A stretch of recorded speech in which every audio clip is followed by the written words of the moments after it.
Welcome, welcome, welcome. Hello, I'm your host, Mrs. M. And if you haven't, make sure you click the link below.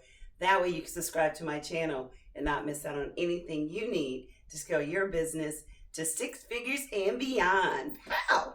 So today I'm going to talk about something that I don't talk a lot about, which is mindset, especially when we're in a shutdown or when you're trying to stay motivated, which could be during a shutdown. So one of the things I know that I look at when I look at mindset is the fact that a lot of people think that government starts with the capability statement. Actually, it starts here. It starts with the way you think.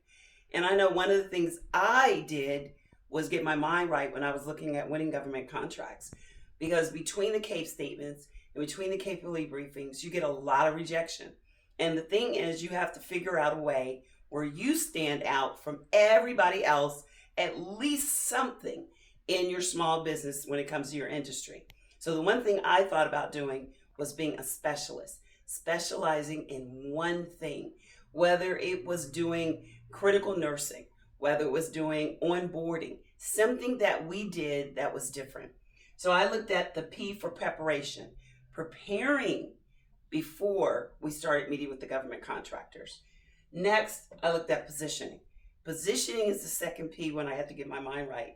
We had to position ourselves where we were the ones that they went to when it came to what they were looking for. And it was all about us making sure that we were prepared. And then last was making sure that we were persistent. Persistence pays off. I don't know how many times I was getting ready to give up on a contract.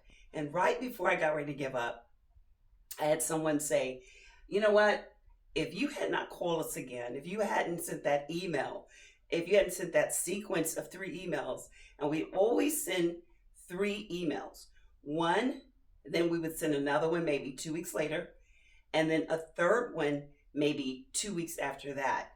And maybe that third email that we sent out in that email sequence really made the difference. Now, of course, you got to look at what you're putting when it comes to the subject line. You have to look at what days you're sending the email. All of that plays under what I say is P for preparing in order to be good for your positioning. And don't even think about forgetting about LinkedIn.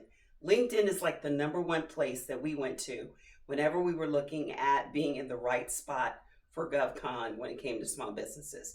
So don't think that not being ready has anything to do with your mindset. A lot of people think, well, I'm not going to be ready because it doesn't matter. No one's going to look at it. No one's paying attention. You'd be surprised how many people are.